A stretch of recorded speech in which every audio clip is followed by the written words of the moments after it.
Kesulitan apa sih yang dialami Pak Syaiful selama berjualan ini? Kira-kira selama Bapak berjualan itu berapa lama yang dibutuhkan untuk bisa mencapai target bisnis sampai sekarang? Semua apapun, kalau kita komitmen tuh laku semua dijual.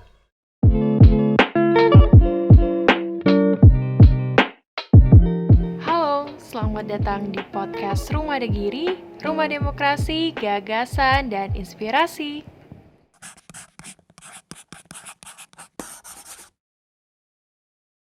Halo, selamat datang lagi di podcast Rumah Degiri bersama saya Celia Ivanka. Oke, saat ini saya bersama dengan Pak Syaiful Hadi. Halo Bapak. Halo juga. Bisa disapa? Halo. Oke, kita akan Pak Syaiful Hadi ini yaitu merajut bisnis dari anyaman bambu. Benar ya Pak ya? Sejak kapan nih Pak merajut bisnisnya? 4 tahun yang lalu. 4 tahun yang lalu, berarti 2017. Itu pertamanya gara-gara apa sih Pak? Buat kayak gini? Itu pertama beli, nyoba saya pakai satu keluarga. Setelah itu nyoba saya pasarkan. Ternyata laku satu. Setelah itu berhari-hari satu kodi terus laku terus sampai akhirnya dulu pertama itu beli ya. Okay. Dulu pertama beli, setelah sekitar 1,5 tahun langsung produksi. Kalau dari awal itu pertama nyoba beli satu, setelah itu beli 3 buat keluarga, dan saya mencoba untuk saya tawarkan ke online Shopee, laku 1, 2, lama-lama 1 kodi, setelah itu rame ya, akhirnya jualan terus. Pertamanya gitu sekitar 1,5 tahun, ada teman nawarin ayo saya ajarin cara buat, setelah itu juga produksi sendiri dan berjalan sampai sekarang. Alhamdulillah ya lebih banyak lakunya. Awalnya itu bukan buat tangan sendiri ya. Berarti masih menjualkan produk orang lain ya, setelah itu ada kesempatan untuk belajar, terus sekarang ini hasil karya sendiri. Gimana sih kesulitan belajarnya ini Pak? Kan dilihat dari segi motif, terus cara membuatnya juga nggak gampang nih Pak. Kalau dari bahan ini tetap beli, saya masih bahannya nih beli. Cuma ngerangkai ini motong ini. Ini saya ya sama Nana. Itu kesulitannya gimana Pak? Pas waktu belajarnya. Kira-kira butuh berapa lama untuk belajar membuat topi seperti ini? 1 minggu udah lancar, 1 hari 2 hari udah bisa. Pertama saya yang kesulitan itu masang ini. Kalau masang ini biasanya itu nggak bisa rapi, kadang tinggi sebelah kalau masih baru. Tapi kalau lama dengan sendirinya bisa lebih rapi jadinya. Iya. Oke. Berarti konsisten juga ya belajar untuk buat ini ya Pak. Iya. Kenapa Bapak memilih untuk berbisnis ini? Sedangkan di luar sana kan banyak bisnis yang lain. Gimana Pak? Kalau menurut saya, pertama kan sambian ini. Sekarang saya tinggal pekerjaan saya sendiri. Saya dulu kan tukang bangunan. Oh, tukang bangunan. Ya. Oke. Dan tukang pun saya biasanya jadi seniornya, kepala tukangnya itu. Di mana tepat seperti itu. Akhirnya terlalu banyak orderan, meninggalkan pekerjaan yang satu. Berarti meninggalkan pekerjaan yang satunya demi menghasilkan yang ini. Iya. Ini juga ini karya ya Pak ya, sebuah karya. Ini dari hasil anyaman bambu asli kan Pak? Iya. Oke, sekarang kira-kira udah berapa sih penjualannya Pak Syaiful? Kurang lebihnya sampai 5 kodi 2 kali, 10 kodian per bulan. Rata-rata per bulan. Kira-kira itu penghasilan kalau diuangkan berapa sih Pak? Banyak yang kepo mungkin kan, nggak tahu satu kode itu dapat berapa kayak gitu. Satu kode minimal itu 500.000. Ya minimal itu yang paling murah. Ada yang sampai 900, ada yang 700, ada juga yang sampai 1.300.000. Itu kulit kayu, bahannya kulit kayu lembaran. Berarti menghasilkan banget ya, berjualan ini. Ya. Berarti belajar kayak gini Belajar kayak gini bisa dipelajari sama siapa aja ya kan, Pak? Siapa aja bisa, yang penting telaten. Yang penting telaten dan menghasilkan. Iya. Oke. Target pasarnya Pak Syaiful ini seperti apa sih? Siapa aja yang dituju untuk Kalau penjualan ini? Sementara ini biasanya di pesantren-pesantren, tapi saya menjual di Shopee online. Itu yang paling banyak pembeli itu pesantren. Pesantren. Ya. Oh, emang penyedia buat di tempat pesantren ya, kayak ginian. Rata-rata koperasi pesantren yang jualan. Jualan kayak gini. Ini satunya berapa? Kalau satu segini. Kalau di Shopee saya jual antara 40, 35, 40. Untuk proses pembuatannya segini memakan berapa lama, Pak? Kalau potong-potong aja satu hari bisa 10 sampai 20. 20 pieces.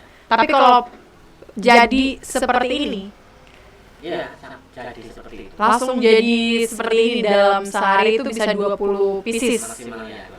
Oh. Berarti itu pekerjanya Pak Syaiful ada berapa? Atau kerja sendiri atau gimana? Kalau saat ini punya pekerjaan Pak. Punya pekerjaan 4. Itu Bapak yang ngajarin sendiri. Iya. Berarti cuma yang 2 masih pembantu serabutan, saya suruh gini. oh ya, yang 2 emang udah telaten di situ. Iya. Berarti Pak Syaiful ini belajar dari orang lain, juga mengajarkan orang lain untuk berkarya gitu kan ya Pak. Terus membantu menghasilkan kayak gitu. Kesulitan apa sih yang dialami Pak Syaiful selama berjualan ini? Entah dari segi produksinya, pemasaran atau apa gitu. Kalau pemasaran online cuma Shopee yang lancar, selain Bukalapak atau Tokopedia agak sepi. Terus masalah keuangan kadang-kadang lancar, kadang-kadang macet keuangan. Kira-kira gara-gara apa tuh Pak keuangannya? Gara-gara pendapatannya yang kurang atau pengelolaannya yang kurang? Ya, pengeluaran terlalu banyak, maksudnya waktu pas beli bahan bersamaan, nanti pas pengeluarannya pas lakunya kurang gitu. Jadi numpuk jadi bahan. Oh, numpuk jadi bahan. Jadi bisa dialokasiin lagi, Pak. Jadi Bapak mungkin bisa membuat, saya dari akuntansi nih Pak ya. Oke. Jadi Bapak bisa mungkin membeli sesuai dengan kebutuhan aja. Biar nggak numpukin bahan produksi yang banyak. Dan saat ini juga Bapak untuk apa? Keuangannya itu dicatat kayak gimana sih, Pak? Kalau pencatatan manual. Iya, manual. Cuma ngecek di HP aja kan. Semua kan dari HP uangnya. Oh iya, benar banget. Tapi sekarang ini ada aplikasi yang udah dibuat sama pemerintah khusus untuk UMKM, Pak. Namanya La Mikro, akuntansi usaha mikro gitu. Jadi mungkin Bapak bisa menggunakan itu untuk nantinya dipakai untuk kebutuhan bisnisnya gitu, biar lebih tertata lagi kan. Ini kan sudah banyak, Pak, produksinya dan sebagainya. Kira-kira udah kirim kemana aja, Pak, kalau selain Banyuwangi? Rata-rata luar Banyuwangi. Oh, rata-rata emang luar Banyuwangi. Di mana-mana aja, Pak? Kalau ke barat Banten, Jakarta, Bogor, daerah situ semua, selatan sampai Pangandaran, kalau utara sampai Aceh, ke timur sampai Timika. Sampai ke Timika, Pak? Iya, Timika. Berarti Papua, Timika? Iya. Wah. Sulawesi, Kalimantan, muter pokoknya semua hampir. Kira-kira butuh berapa lama untuk bisa menjangkau semua tempat itu, Pak? Kan semua ada proses ya kan, Pak? Tidak mungkin kayak kita jualan langsung sekarang dibeli sama semua tempat kayak gitu. Kira-kira selama Bapak berjualan itu berapa lama yang dibutuhkan untuk bisa mencapai target bisnis sampai sekarang? Kira-kira berapa tahun, Pak? Dari awal saya kisaran 2 tahun baru ramai. Kisaran 2 tahun? Ya.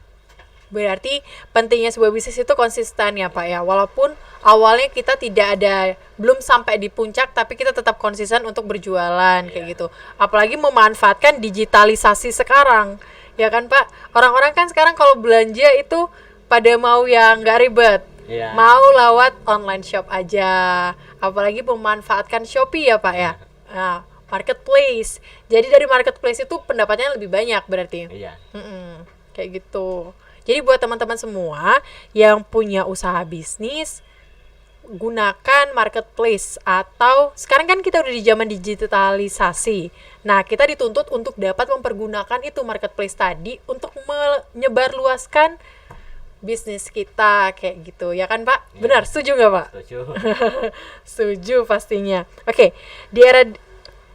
apakah dapat perhatian dari pemerintah setempat terkait dengan apa yang Pak Syaiful kerjakan ini? Kalau perhatian, ya perhatian setelah apa ya? Perhatian gimana, Pak? Soalnya ini kan salah satu bentuk ini ya kan, melestarikan lingkungan. Iya. Menggunakan bambu ini menjadikan sebuah karya kayak gitu kan, Pak. Kira-kira selama ini gimana? Apakah di Banyuwangi sendiri sudah melihat karya dari Bapak Syaiful ini? Sudah. Iya. Sudah dari Iya. dari pemerintahan ya, berarti sudah melihat hasil karya dari Pak Syaiful ini. Berarti hasil karya itu juga tetap bakal menghasilkan uang ya kan, Pak, dapat digunakan sebagai lahan berbisnis. Dan ini nggak sulit-sulit banget ya belajarnya, Pak. Nggak Oke, nggak sulit-sulit banget. Emang di mana sih kalau misalnya teman-teman ini mau belajar nganyam kayak gini, kira-kira di mana, Pak? Kalau nganyamnya itu daerah Gombeng. Gombeng. Iya. Kan saya belinya di sana. Mm-mm. Saya cuma merakit dipotong-potong motif-motif model-model gitu aja. Oh, Jadi ada lembaran sudah jadi. Oh, begitu. Iya. Jadi kalau misalnya untuk merakit dan sebagainya, kira-kira bisa belajar di mana nih? Kalau teman-teman pengen berbisnis seperti ini. Kalau di rumah ya di Bagurjo sana. Oh, berarti bisa ya, Pak? Ya, Di rumah bisa menerima pelatihan gitu ya, Pak? Ya, Oke, nanti kita cantumin nomornya. Siapa tahu misalnya ada yang mau melakukan pelatihan gitu, diterima ya, Pak? Diterima. Oke, siap.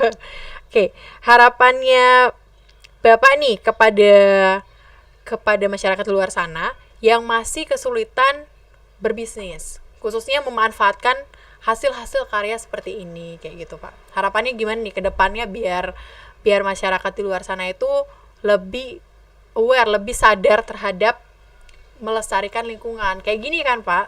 Karya, menghasilkan karya gitu. Gimana, Pak? Kalau dari saya tuh sebetulnya semua apapun kalau kita komitmen itu laku semua dijual. Berarti dari komitmen. Iya. Selain itu, Pak?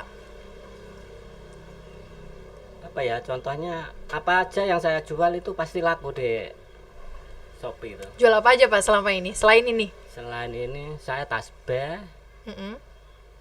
minyak parfum, terus tas, terus apa ya, kacamata, terus camilan, makanan manisan. Berarti banyak ya, banyak sektornya ya. Jadi nggak hanya berfokus sama satu, tetapi juga banyak bibit-bibit lain kayak gitu. Saya Banyak nyari apa aja pokoknya yang ada produk saya jual. ada produk yang dijual. Berarti nggak takut mengambil ini ya, Pak, resiko ya dari bisnis. Kira-kira ketika melihat resiko dalam bisnis, kita berbisnis itu pasti ada resikonya kan, Pak, terkait dengan rugi dan sebagainya. Bapak melihat resiko itu sebagai apa? Kalau resiko ruginya enggak, Mm-mm. cuma mengendap. Menghadap itu gimana? Enggak, maksudnya seumpama kita nyetok barang tapi enggak laku kan otomatis uang kita Mengendap kayak gitu. Kira-kira ketika Bapak berada di posisi seperti itu, kan pernah ya, Pak, mengendap, pernah. benar mengendap. Itu apa yang Bapak lakukan? otomatis cari apa itu di pasaran yang laku, maksudnya apa saja yang saya jual kira-kira laku di pasaran. Berarti mencari bisnis yang lain untuk menutupi dari Iya. yang tadi itu. Berarti saat ini mengendap gitu. Ya. Apa Terus, namanya? Bahan-bahannya. Berinovasi seperti buat peci gini, buat peci model gini, apa aja yang baru. Kira-kira sekarang peci yang dimiliki sama Pak Syaiful ada berapa jenis sih, Pak? Dari inovasi-inovasi yang ada. Kalau model mungkin 20 lebih kalau model. Model. Ya. Oke. Jadi terus berinovasi-inovasi. berinovasi. Iya, gitu. Jadi kunci dari sebuah bisnis itu ya udah inovasi itu tadi ya, Pak ya. Komitmen itu tadi. Oke. Dan kalau misalnya kita melihat resiko di awal itu nggak mungkin jalan ya, Pak, sebuah bisnis. Untuk meminimalisir hal-hal tersebut, kata Pak Syaiful tadi, dia mencari peluang bisnis yang lain. Kira-kira yang lagi laku apa nih untuk menambah pemasukannya? Jadi tidak hanya berfokus sama ini. Kalau kita berfokus sama satu usaha bisnis aja, pas itu mengendap dan kita ini keteteran gimana gitu kan Pak. Akhirnya kita harus berinovasi, memunculkan bisnis yang baru lagi kayak gitu. Benar nggak Pak? Betul. Oke, kira-kira selama Bapak berbisnis nih, ada nggak sih bertemu sama orang misalnya yang kira-kira punya karya, punya bisa nih membuat karya tapi nggak berani berbisnis? Pernah nggak sih ketemu kayak orang-orang kayak gitu Pak? Ada teman, cuma apa ya, biasanya itu masalah modal. Oh ya, modal berarti permasalahannya. Dia bisa cari bahan tapi modal nggak punya. Biasanya saya suruh ambil, saya yang ambil gitu. Oh, jadi Bapak serahin ke dia kayak gitu, tapi bahan dari Bapak kayak gitu. Enggak, dia punya bahan, bahan kan beli, tapi dia nggak mampu beli. Oh, dia nggak mampu beli, nggak ada modal tadi itu. Oke. Tapi sekarang kan pemerintah sudah punya ini Pak, sudah punya berbagai macam kemudahan untuk mendapatkan modal itu tadi. Bapak pernah ngambil ini nggak, bantuan dari pemerintah? Kayak modal-modal gitu, ambil kur dan sebagainya. Pernah? Saat ini masih di kur. Iya, jadi buat para penonton yang sekarang lagi nonton podcast terus kesusahan sama modal seperti yang disampaikan sama Pak Syaiful tadi, pemerintah sudah punya berbagai kemudahan, punya berbagai program. Jadi bisa dicari langsung program terkait dengan modal, pengambilan kur dan sebagainya. Itu udah dimudahkan untuk usaha mikro khususnya. Jadi para UMKM yang kesulitan modal itu sudah bisa diatasi sekarang. Jadi nggak usah takut lagi bisnis ya Pak. Modal ada, ya udah tinggal jalan aja. Yang harus kuat itu mental dan konsisten. Benar kan Pak? Oke. Saat ini untuk bahas-bahas soal peminjaman tadi tuh Pak. Permodalan yang diberikan oleh pemerintah itu memudahkan Pak Syaiful nggak sih selama ini? Sangat memudahkan. Sangat memudahkan. Berarti pemerintah tuh sudah aware banget, sudah sadar banget kalau UMKM ini akan menunjang ekonomi Indonesia ya kan Pak? Khususnya di Banyuwangi dulu gitu. Jadi ya udah, pemerintah memberikan inovasi itu tadi, memberikan program-program UMKM tadi kayak gitu. Dan jangan lupa Pak, Bapak udah punya ini nggak, izin berusaha? Apa yang punya izin usaha? NIB itu. Iya. Oke. Jadi buat yang nonton misalnya punya usaha tapi belum punya izin usaha, ayo segera dibuat biar legal ya kan Pak? Iya, benar banget. Soalnya pemerintah juga udah memudahkan itu semua. Udah diberikan kemudahan. Ada bisa daftar online lagi Pak sekarang. Jadi nggak perlu susah-susah kalau misalnya kita mau buat NIP tadi gitu. Oke. Aku ngelihat dari ini unik ya Pak. Kalau aku belajar bisa berarti.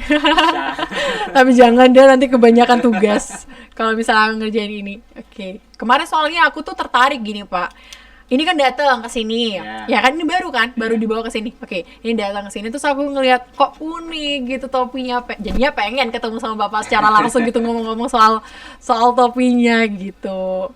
Oke. Boleh kok main ke rumah gratis. Di mana Pak? Bagurjo. Oke, jauh nggak sih Pak itu dari sini? Serono, Sukanata. Oh, ke timur. Lumayan. Oke. Nanti saya tampilin juga di sini nomor teleponnya sama Instagramnya, Shopee-nya juga sekalian Pak. Nanti kalau ada yang mau pesan, bisa request nggak Pak? Kalau misalnya bikin topik kayak gini, misalnya mau request, aku mau dibuat. Bisa rata-rata kebanyakan request. Oh, kebanyakan request. Oke, jadi bisa di request juga gitu buat sekeluarga dan sebagainya. Kira-kira ini bisa dipakai di acara apa aja sih Pak? Topik kayak gini. Semua acara bisa. Formal juga bisa pakai acara ini. Banyak berarti yang pakai topi ini buat acara formal. Banyak. Oke, berarti sekarang peci-pecinya udah diganti ya Pak ya. Bukan pakai kain lagi, udah diganti dengan bambu. Memudahkan sekali. Bukan hanya memudahkan tapi juga melestarikan itu tadi. Oke. Mungkin sekian aja podcast aku sama Pak Syaiful. Oke Pak? Oke, semoga jualannya laku terus, harus laku. Oke. Seru banget ya tadi kita ngobrol-ngobrol soal bagaimana sih karya itu bisa menghasilkan sebuah uang, cuan. Oke, cuan ya. Bahasanya harus gaul sedikit gitu. Menjadi cuan. Oke, sekian podcast Rumah Degiri bersama saya Celia Ivanka dan Pak Syaiful Hadi. Saksikan terus podcast Rumah Degiri setiap hari Jumat tentunya jam 16.00 live streaming di Facebook Rumah Degiri dan setiap hari Minggu di up di YouTube Rumah Degiri. Bye bye.